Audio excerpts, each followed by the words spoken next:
Oke, udah. Ya. Ya, Bang Fahmi, Bang Edwin mungkin gimana setelah Yang pertama, Assalamualaikum warahmatullahi wabarakatuh. Waalaikumsalam warahmatullahi wabarakatuh. Terima kasih teman-teman semua yang mengawal kasus ini sampai hari ini.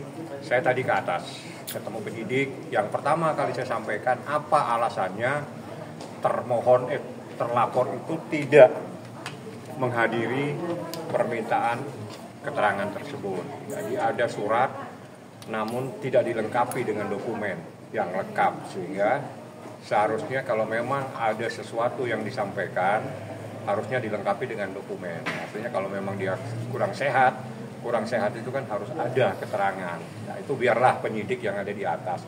Yang kedua, yang terpenting itu adalah saya membawa kakaknya Nikita khusus hari ini ke sini karena ada hal-hal yang penting yang ingin disampaikan, yang ingin ditanyakan kepada penyidik terkait kemenakannya dia sendiri. Seperti apa biar dia yang menjelaskan. Gimana Bang Edwin mungkin? Ya, jadi kehadiran saya hari ini kan tadi kalau sebelumnya niat saya mau sholat Jumat, ya kan. Saya mau sholat Jumat di Polres begitu. Terus tadi ada yang bilang, "Bang, ini kayaknya si Anu kagak jadi nongol." Saya bilang kagak peduli. Yang penting khotibnya ada. Kalau khotibnya nggak ada, saya nggak jadi sholat Jumat, Mbak. Gitu. Ketemu Bang Fahmi kan bener. Sini kita ketemu. Saya juga pengen mampir kemari. Saya pengen nanya ponakan saya gimana keadaannya. Karena saya kan mau gimana pun saya bukan orang tua langsung lah. Saya bukan orang tua langsung. Saya ini paman. Saya juga sungkan untuk terjun lebih dalam. Tugas saya rasa saya cukupkan sampai kemarin ketika pembantu menjemput. Yang alhamdulillah rusuh sayanya. Abang, menurut abang sampai awar-awaran. Abang, menurut abang pihak sana yang nggak hadir gak gentle nggak sih atau gimana? Bilangnya sakit. Ya kagak kan, kalau kita sekolah aja mau izin sakit kita ngasih surat dokter, Bu. Minimal surat keterangan orang tua. Dulu saya sakit, bapak saya yang bikin tanda tangan. Anak saya yang bernama ini kelas sekian tidak bisa menghadiri kelas hari ini dikarenakan sakit. Minimal orang tua. Lah ini mah kan kagak ada barang satu. Dokter kagak, orang tuanya kagak, ya mestinya mau nanya, lu diaku anak apa kagak? Oke, Bang Edwin, kan tadi sempat juga nanya ke penyidik, alasannya adalah sakit katanya, meski tidak disertakan dengan dokumen. Tidak disertakan. Bukan sakit, kurang sehat. Kurang enak badan, kurang garam badannya.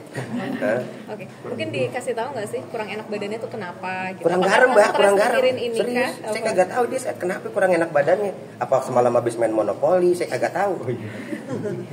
Kita mah anak sosmed.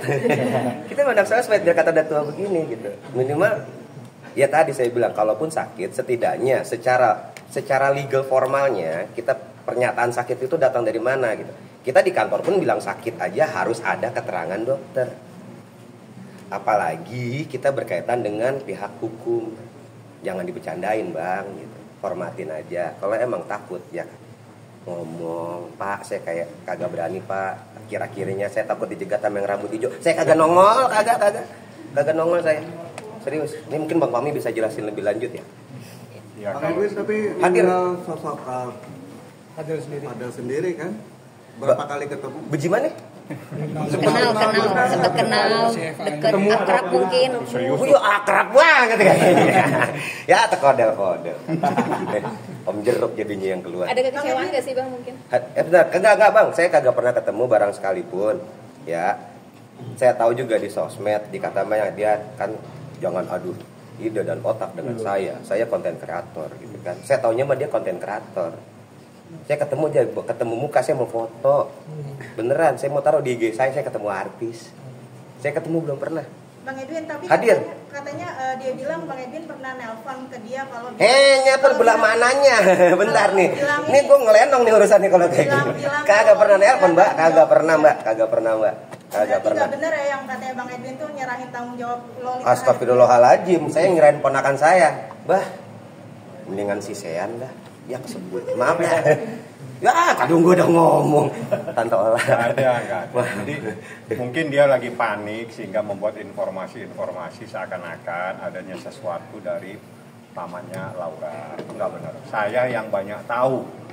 Ya, saya adalah bagian keluarga besar. Betul. Saya tahu persis. Betul. Tapi terkait ketidakhadiran itu jadi kekecewaan sendiri nggak sih Bang? Karena mungkin mengulur-ngulur waktu juga. Ya, kalau saya melihat itu kan sebetulnya begini, ini kan panggilan permintaan interview atau klarifikasi atau permintaan keterangan. Jadi sebetulnya dia datang saja. Tapi yang aneh membuat alasan yang tidak logis sehingga itu akan menjadikan masalah baru. Saya ingatkan di hukum ini ada manakala seseorang itu dipanggil tidak mentaati panggilan itu ada pasal tersendiri. Itu bisa dikategorikan menghalang-halangi proses pemeriksaan atau proses hukum.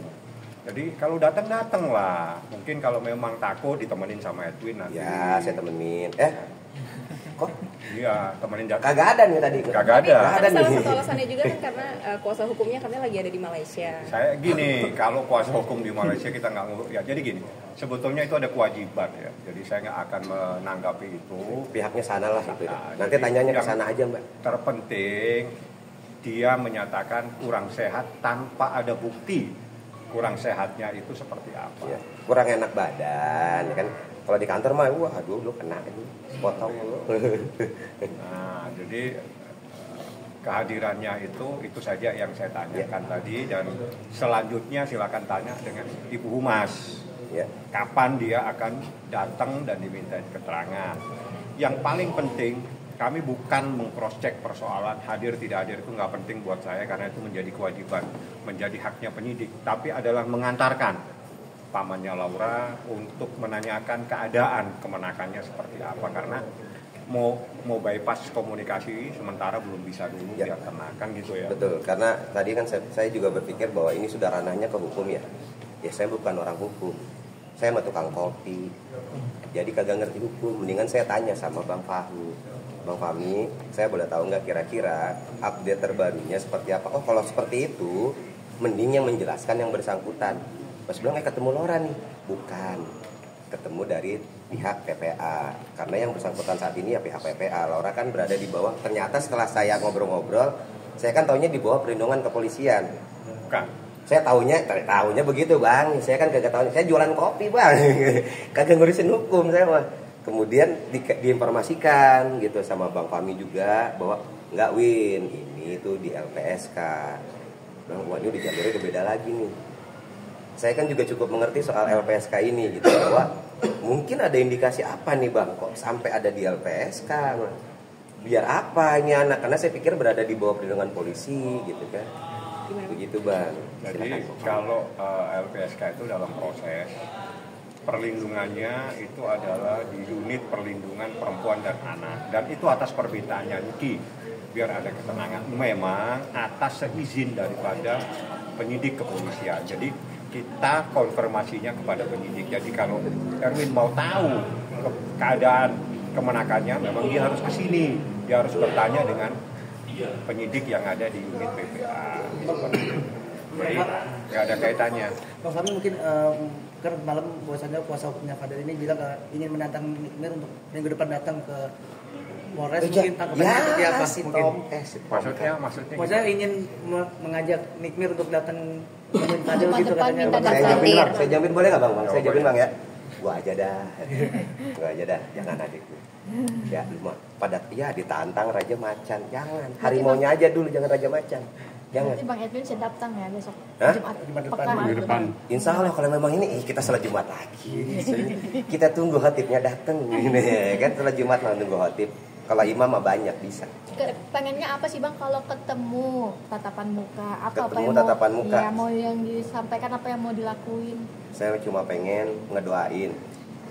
Jadi kayak kan biasa ya kalau kita ngedoain kan auzubillahi minasyaitonirrajim ya kan bismillahirrahmanirrahim. Doa saya gampang. Banyak setannya. Allahu la ilaha wal hayyul qayyum. Nah buat yang tahu lanjutin dah. Kemarin saya ngomong kayak begitu, saya lanjutin ayatnya ketuker, saya ditegur. Saya manusia. Kalau saya kayak gitu saya kadang nyontek HP dulu. Oh ini doanya habis sholat begitu. Hanya cuma doa doang. Saya berpikir tindakan saya yang paling bisa lemah-lemahnya saya lakukan adalah mendoakan untuk yang terbaik. Itu yang saya minta untuk teman-teman semua. Kalaupun ada lagi, ini saya serius. Tadi kan HP-nya ngumpet. Jadi gini, saya minta untuk semuanya jangan lagi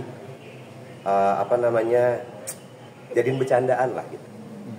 Ini bukan bercanda. Kita bicara soal anak yang harus dilindungi dari, lo tau musuhnya Arnold zaman dulu, predator. Dari predator ini jangan dilepas. Perkara dia belum terbukti, Mari kita tunggu, kita buktikan. Kalau memang salah, saya datang, bang, minta maaf. Kan saya juga kagak ngatain abang. Saya cuma minta keadilan ditegakkan. Saya datang ke polisi, gunanya polisi. Kalau ini hukum rimba, saya gilas pakai motor, bang. Gitu. Kalau ngikutin emosi ya, kan ada hukum. Makanya saya bilang ikutin aja hukumnya. Dan teman-teman sekalian saya minta, jangan jadiin ini lelucon. Ini harusnya jadi awareness buat kita semua untuk, ayolah, sadar dengan kita harus melindungi anak. Mau siapapun, nggak perkara ibunya, nggak perkara tetangga atau siapapun, karena kadang itu hal yang sungkan dilakukan. Kita sungkan kalau ngeliat, oh ini anak ini begini, kita sungkan. Tapi itu memang anak harus dilindungi dimanapun. Dan ini saya harap ini jadi awareness untuk semuanya bahwa hal ini gongnya udah besar banget. Akhirnya sudah mulai muncul nih suara-suara bahwa, iya ada kasus di mana saya baca sampai miris. Yang tadinya nih ngumpet, nggak mau speak up, ngelihat emak lemon nongol kayak gitu.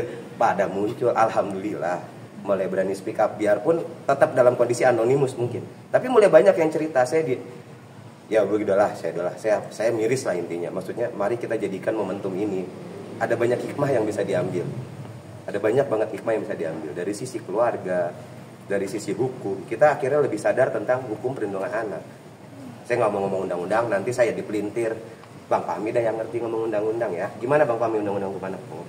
Ya, kalau menurut undang-undangnya, perbuatan yang dilaporkan oleh Nikita Mirzani itu adalah kejahatan. Dah, jadi ini bukan main-main. Dengan ancamannya minimal 5 tahun, maksimal 15 tahun. Itu satu perkara yang dilaporkan.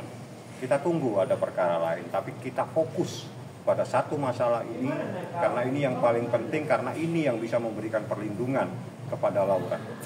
Seperti itu. Jadi makanya saya sama Nikita sama Edwin fokus dalam perkara ini supaya anak ini mendapatkan perlindungan secara maksimal.